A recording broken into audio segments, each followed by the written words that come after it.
is a story about a boy when he met a girl, and he easily fell in love with her.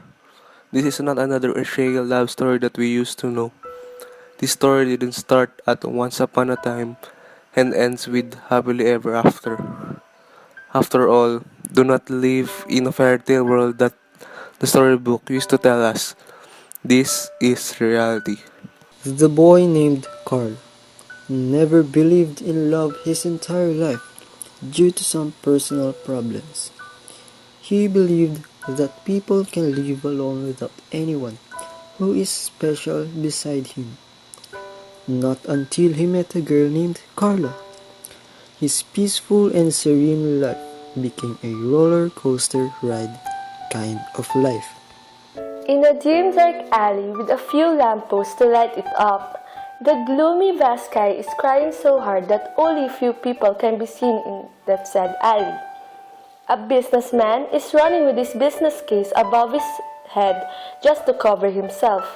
An old lady is standing inside her flower shop and wondering if she could go home safely. Meanwhile, only a few cars can be seen in that road that night. And there is a boy and a girl who are sitting in a hoary oak bench in the alley. Both of them don't care if they are already soaking wet. Both of them are looking depressed. Why did you call me again? Haven't I told you that I don't want to have any connections to you ever again? I called you because I want to tell you something. If this something is all about you loving me again, then I don't want to hear it. I'm already sick of it. But it is not about that. Then what is it? I'm leaving. What? I'm leaving. I've got a scholarship abroad. My flight is tomorrow and I just want to see you for the last time. Why? Why are you telling me all about this? Then go ahead. I don't care. The girl stood up and walks away. Little did she know that she is already crying so hard. She doesn't know why she is feeling that way. As she cried, the sky also cried harder. But she still continued to walk. As she passes the pedestrian lane to get to the other side of the road, a reckless car comes by so fast. She didn't notice this not until she felt that someone pushes her. She falls in the alley floor and hit her head in the surface. Then she heard a sound of squealing tires of a car and a loud bump. When she turned her head, she saw that the boy is resting on the floor. His body is covered with his own blood, lifeless. She felt something prickled on her forehead, then passed out. She woke up in a room. The drab white color of the walls and the smell of bleach. Or is it the medication that floats around the air? She knew that she is in the hospital. Her sight is still blurring and her head still stinks. She tried to remember what happened. As she remembered, she tried to stand up, but two of her friends entered the room. Hey, Carla, what are you doing? Stay still. No, I need to see Carl. Where is he? Why do you need to see him? I thought... No, I still care for him. What happened? Tell me what happened, please. The last time I saw him, he's already lying on the road. He's all covered up with his own blood. Please, I need to see him. You can't see him anymore. He's gone. What do you mean? He died because of the injuries he attained. That can't be true. It's true. Accept it. He died because he saved you. No. Carla, don't feel bad about it. Anyway, the nurse found this paper in his pocket. It is written for you. If you needed us, call us. As her friends goes outside, she opened the folded paper and read what inside it. I still remember the first day that we met. It still lingers on my mind. It was during the first day of school. The sun was radiating in the vast blue sky. There were glimmers inside the room, which is full of chatters and bubbles, not until the professor enters the area. The room became discreet and silent, not until you entered the room. Hi, my name is Carla. I hope we could be friends. After that, you smiled and made your way through your designated seat, which happened to be beside me. The moment I first saw you, My head spun and it felt like the time stopped. I am so flabbergasted and dumbfounded because of your smile. At that time, I can't explain what I feel. I can't even take my eyes off you. I think you have noticed me the way I stare at you. I was stunned when you turned yourself to me and speak to me. Hi, I'm Carla. What's yours? I, I I'm Carl. Are you okay, Carl? You look so nervous. Is there anything wrong? You look so pale. Shall I bring you to the clinic? Oh yes, I am. I'm just Forget it. Can we be friends? friends? You want us to be friends? Yes. Is it bad to be your friend? You don't like me to be your friend? No, it's not like that. It's just the first time we met and also my first time to talk to you. Ah, you're funny. Of course it's going to be the first time we met and our first time to talk to each other. It's my first day here, so starting today, you're my friend. During that time, I feel so flustered at the same time anxious. I cannot explain what I am feeling that time. I feel jumpy on that moment. I could never imagine in my whole life that I will have a friend as beautiful as the cherry blossoms that blossoms in springtime. Your laugh that still lingers in my ears. That sounds like a melody that was made by angels, and I could never imagine that I will feel this way. I fell in love with you the moment you entered our noiseless classroom. During that moment, all that I can hear is my heartbeat as loud as the drum being beaten continuously. Days pass by so quickly. You and I became even closer. Oh, what happiness I feel throughout those times that we are fond of each other.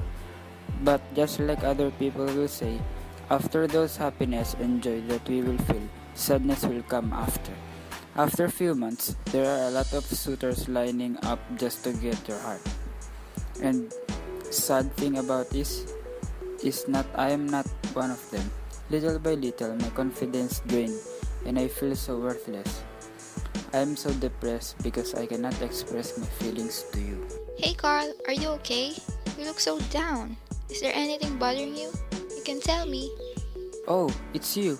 No, there is nothing that is bothering me right now. Oh, are you sure about that? I have a lot of time to listen to you. Hey, are you coming with us or not? Oh, I totally forgot about our project.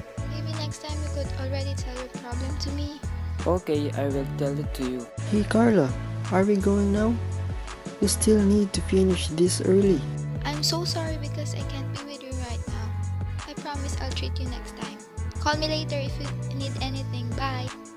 Bye, take care. After that day, I told myself that I will make you feel what I feel. Even if I know I can never have any worth to you, other than being a friend, and that upsets me. Now I know that loving someone can really make a person suffer, grief and sorrow. The happiness that once I feel when I'm with you turns into a sadness. Since then, I forced myself to detach myself to you. I didn't talk to you for days, just to think about if it is right for me to fall in love with you, and if it's proper to tell me to you what I truly feel. One bright sunny day, I called you just to tell you what I feel. I am really ready for everything that may happen after I told you my secret. The secret that I am in love with you. Hello? May I speak to Carla? This is Carla speaking. May I know who this is? This is Carl. Oh my! I'm sorry, Carl. I didn't recognize your voice. What's up? Are you going to tell me what's bothering you for the past days? You seem so off these previous times when we were together. Is it too personal that you don't want to tell it to me? No, it's not that personal. Actually, I called you because of that. Oh, that's great! Keep speaking. I'm listening. I am truly sorry for what I have been acting these past days when I am with you. I know it's been days since I have talked to you properly, and I sincerely apologize about it. It's fine with me. I don't know how and where to start, but here goes nothing. Remember the first day that we met and we talked to each other? Since the time that you have entered the room, I already can't take my eyes off you. During that time, I can say that I am astounded by you. That is why I am taken aback when you talk to me and ask me if we could be friends. Until today, those memories are still vivid in my mind. It's just like happened yesterday. The way you smile, the way you laugh, and the way you talk. Those things are the most beautiful things I have ever seen for my entire life. After that day, when I arrived at home, I can feel my heart beating that fast for the first time in my life. It may be weird, but it's the first time I felt that way. The following days come up so fast. A lot of people that are saying that I am lucky that you are my friend because I have a chance to be with you. A lot of your suitors threat me a lot of times, but I don't care about them because just being with you is something that is worth the risk. You just don't know how hurt I am when you go out with your other friends. All those pains and suffering that I have encountered. Now I don't know what may happen and I don't care what could happen between us after I told you all those things I have told you. I am actually terrified on what may be your reaction after this, but I just don't care anymore. At least I already said it. I will say it because I mean it. I will tell this because it's true. I just want to tell you what I truly feel to you, that I love you. I don't know the reason why, but I just felt it the first time. I lay my eyes on you. After this, you can avoid and stay away from me. But I just want to tell you that I am just here waiting for you and mostly loving you. I'm sorry for taking up your time just to tell you this. I'm so sorry, Carla. Carl? I need to go. I'm sorry. You already forget about me. Your best friend. Your best friend who felt so hard for you from the very first second you stepped in the room. For the second time, I cried so hard. I desire an explanation. I never think that this will hurt me so much. I thought I will ready to be not with you. I have prepared myself for the outcome. But why does it still hurt this much? But I can tell all of this to you.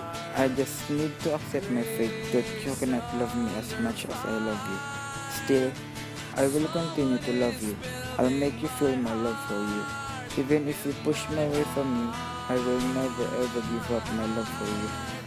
I am also willing to sacrifice my life and happiness just for you. And for you, I am willing to wait until my last breath. As she read the last part of the letter, her tears kept on falling from her eyes. She cannot believe someone can love her that much, that he is willing to forgo his own happiness just to make her happy. He is also willing to wait for her and willing to give up his own life just to make her live. She didn't know that she is so lucky to have him until now.